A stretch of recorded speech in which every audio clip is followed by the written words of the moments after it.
Hello, and welcome to First Unitarian Church of Providence, where we love beyond belief. I'm Neil Bartholomew, the chair of the Worship Committee, which hosts a series of services during the summer when our senior minister is away. These services are led by lay members and friends of the congregation, and music is also provided by members and friends of the congregation. In this summer of 2020, as it is not yet safe for us to come together in the meeting house, we are providing the services as a series of online videos. We hope that you will enjoy the variety of wisdom and talent that our congregation has to offer. And now, please join in our unison reading as we light our chalice.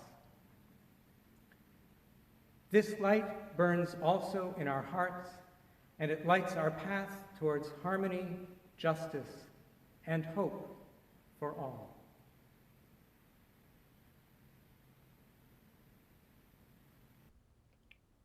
Good morning, and welcome to our Sunday morning service for August 16, 2020. My name is Annie Bissett, and I'm happy to be your worship associate this morning. Our speaker today is Phyllis Cole. Phyllis is a member of the First U History Committee, and she has been investigating the experiences of women in our 300 years as a church community. Her talk today will relay the story of women from this church who in 1837 founded their own workshop to provide fair wages for female factory workers in Providence. Phyllis moved to Rhode Island 3 years ago after retiring from a career of teaching and scholarship in English and women's studies at Penn State University. First Unitarian has been her home base ever since, with friends from the church's Women's Alliance staying in touch even through times of quarantine. Our music today features Francisco Isaza on classical guitar, with vocals by Suzanne Alden. Mindful of Phyllis's theme, Francisco has selected works by women composers, a guitar piece by Austrian musician and professor Louise Walker, a guitar rendition of a song by the French singer known as Barbara, and a guitar and vocal duet by Christina Perry. Thank you, Francisco and Suzanne.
Good morning.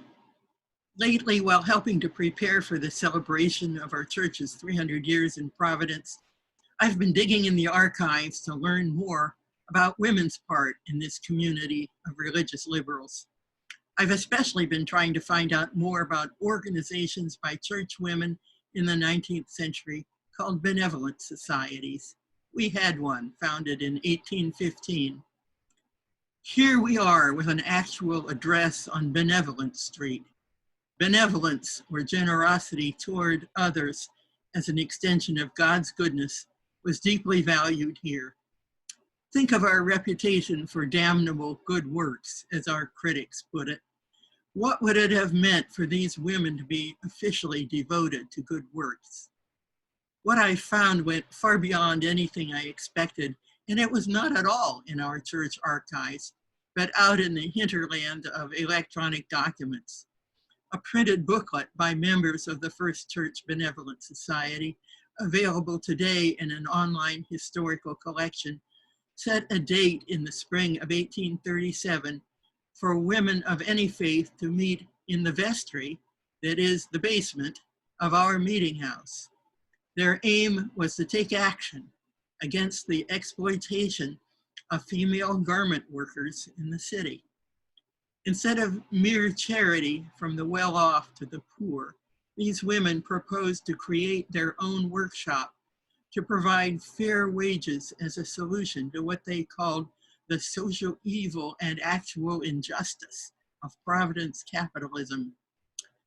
In fact, this project went far beyond the planning stage, and the so-called Providence Employment Society that they began lasted for almost 50 years, with detailed annual reports also available for me to read and follow. Today, I'd like to tell you the story of their work as part of the history of our church and city. It's a piece of the past that we can take ownership of with pride, as well as some critical hindsight. So who were these women? Over the long run, many from other denominations did join the Providence Employment Society, but the founders and always the largest contingent were from our church. 8 women signed the 1837 call to meet, led by the minister's wife, Harriet Ware Hall, who was probably its chief author as well. Daughter of Unitarian founder Henry Ware, she had a quick mind and conscience. Later reports would always speak of her with reverence as one who saw an actual want in the community and started a true charity. Her husband, Edward Brooks Hall, was also a leader in service to Providence, and our official history speaks of how the city knew this place as Dr. Hall's church. But now we're discovering Mrs. Hall's church as well. The 7 other women who signed the call with her came from families of merchants, manufacturers, and professionals, the city's economic elite. Yet the 1837 pamphlet argued that ladies could and should relieve their own sex, regardless of background. All of them, including Mrs. Hall, signed the call with their given, not married names, which seems to me an important sign of their independent action. They were standing up to the Providence cloth trade, owned by their own family members and neighbors. A really quick review of history. Providence had evolved from a center for the 18th century slave trade to be an importer of cotton from the slave South, from which was made the fabric and clothing that provided a major part of the city's wealth in the 1830s. Claiming no intent to interfere, the writers still indicted the exploitation of women workers in these factories. I haven't seen another expression of women's benevolence as tough as this, with a hard-headed listing of economic principles and facts. Women workers needed employment, they wrote, often as the sole support of their families. Employers were profiteering by paying 25 cents for construction of a garment, then selling it for more than $1. In a time of rising prices, workers were being paid no more than 10 years ago. Wanting to address the causes of such poverty, they concluded, we must have a clothing store, in capital letters, to set wages and prices fairly. Well, what happened over the year between their meeting in the vestry to plan that store and their first annual report is really the center of my story, because it shows how even independent-minded women were part of the system that produced them. In that year, everything that could have gone wrong did go wrong. Just 6 weeks after their planning meeting came a financial collapse across the nation called the Panic of 1837, and the project nearly failed. "Benevolence is hard," they commented, but still they established their clothing store on South Main Street, not far from the church. They saved themselves by accepting donations from the public, not what they had first intended. But most of all, they accepted a contract offered by a friend of the church to produce several thousand pieces of coarse clothing for direct shipment to the southern market. In other words, they produced clothing for slaves. The friend's name was Samuel Nightingale Richmond, whom my history committee friend, Robert O. Jones, has identified as an affluent dealer in dry goods, also based on the Main Street business corridor. What's more, Samuel was the grandson of Samuel Nightingale, who had owned a pew in our church, as well as made a fortune distilling rum for the Triangle trade in slaves. So here we have a compelling moment in the history of Providence capitalism, including our benevolent women's involvement in that other evil system of slavery, even amidst their genuinely good, well-informed activism against injustice. The abolitionist movement was well underway in Providence by now, supported by other religious women, but the Employment Society was not part of it. That was much more the work of Quakers and Christian evangelicals. Our church was one of many in New England that was deeply involved in the cotton trade. That's why these women could set about reforming its working conditions, but also why they could draw upon it to stay afloat. But I'd call this imperfection and pragmatism rather than sheer hypocrisy. In fact, the Employment Society succeeded brilliantly toward their goal. In that first year, hiring over 200 women and supporting their families' welfare. In what they called a year of experiment, of perplexity, of trial, they wrote, "We have done something." Later that year, Harriet Weir Hall suddenly died, to the shock and grief of many. But the number of women supporting her cause in this church and others grew. By 1840, they had rented a large new space on the west side in the arcade, that prominent building still standing today. Soon they were running 5 schools around the city to teach girls to sew and read, and they were free of debt. In fact, the degree of success and the scale of need for such service was great enough that in 1849, First Church started another employment society, especially to serve the East Side. This time, though not apparently in conflict with their original partners from other churches, they joined just the Westminster Church, the city's other place of Unitarian affiliation. By now, our church had hired what was called a minister at large, Edwin Stone, who worked specifically with the poor out of the Benefit Street Free Chapel, located at North Main and Olney. And the Employment Society worked with him out of the same space. The work of the Female Benevolent Society then became incorporated into the more official minister-led work of the church as a whole.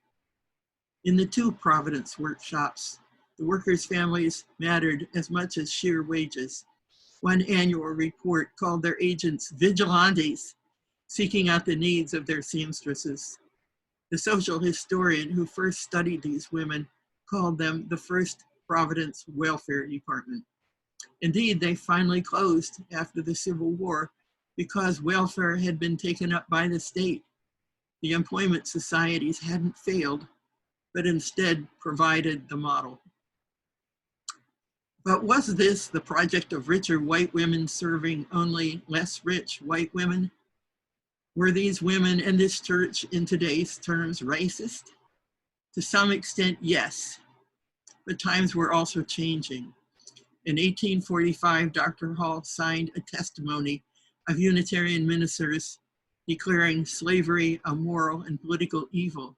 They called for churches to stop silently supporting slavery through political and commercial ties to the South. A few Black people did join First Church, and when our sexton, a fugitive slave named Daniel, was pursued by his former master, according to one witness, he had too many friends here ever to be found. In such a time, we know at least that the Providence Employment Society opened a sewing school, especially for girls of color. If on the one hand, this was a segregated school, it was also preparing these girls for work in garment factories where employment of Blacks was not standard. As they said of themselves, we have done something. Their reports are full of the names and thoughts of church women otherwise unknown in our history. And despite a businesslike tone, they expressed powerful feeling for the even more unknown women with whom they were working.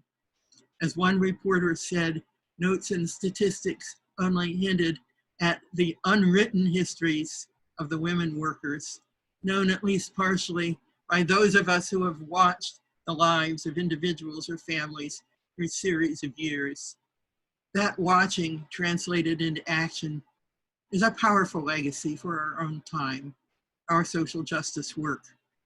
The next time you go to our church basement, maybe to transport canned goods for our food pantry, think of these women getting organized in the vestry that was in that same space.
As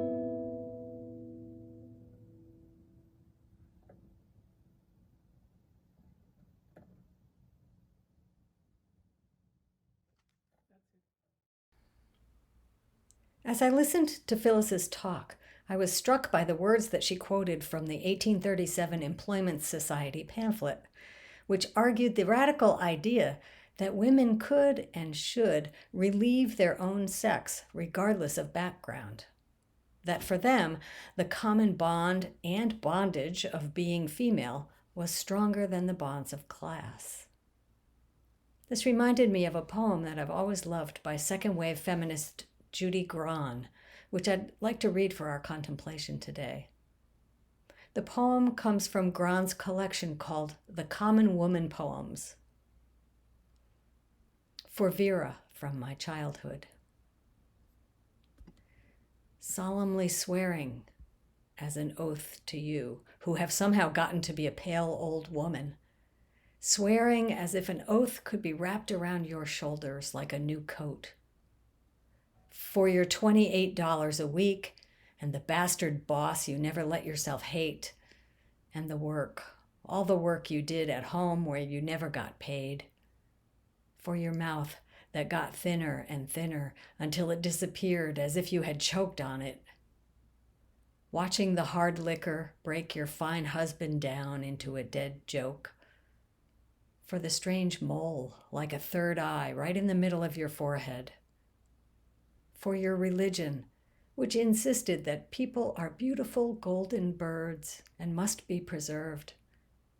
For your persistent nerve and plain, crusty talk. The common woman is as common as good bread, as common as when you couldn't go on but did. For all the world we didn't know we held in common all along, the common woman is as common as the best of bread, and will rise, and will become strong. I swear it to you. I swear it to you on my own head. I swear it to you on my common woman's head.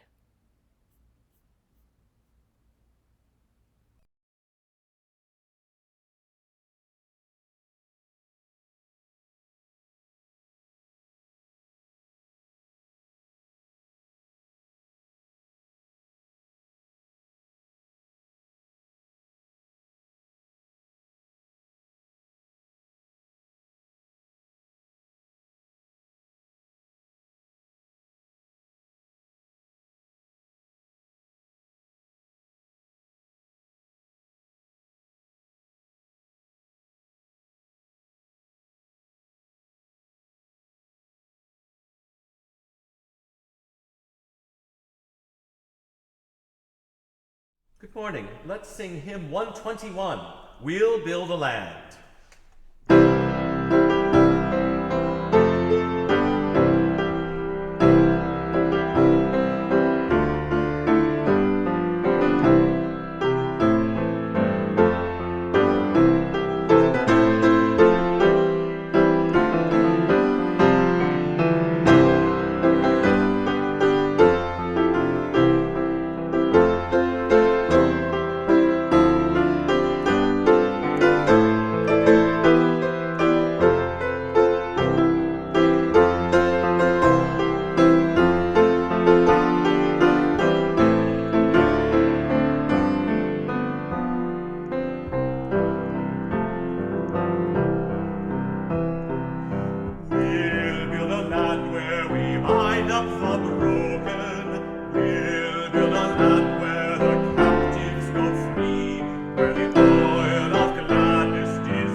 where oaks of righteousness stand, the people, oh, will build the land my people may seek. God, build a land where sisters and brothers, anointed by God, bathe and create peace, where justice shall roll down like waters, and peace like an ever-flowing stream.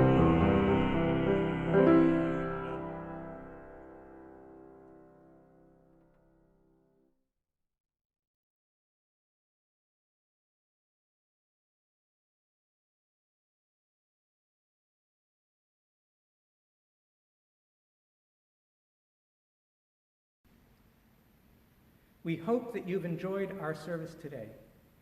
As a self-supporting congregation and a beloved, aspiring community, we rely on generosity and commitment to keep us vital and relevant. We invite you to practice generosity and dedication by going to www.firstunitarianprov.org and clicking where it says Give to support the mission and vision of this church. And now please join me as we extinguish our chalice. Carry the flame of peace, love, and hope until we meet again.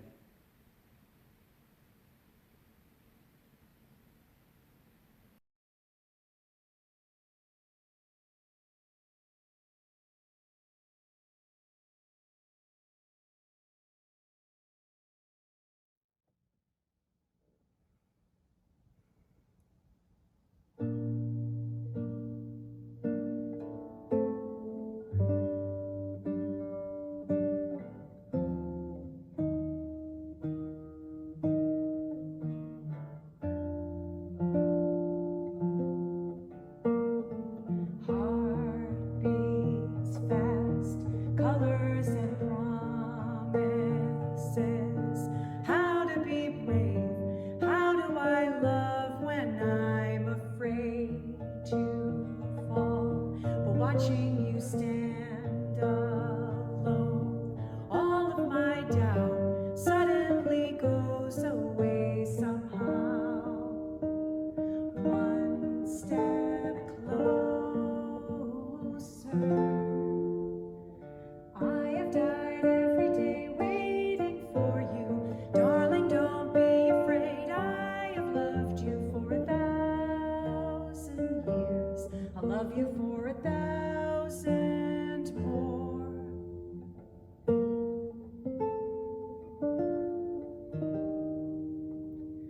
Time stands still, beauty in all she is.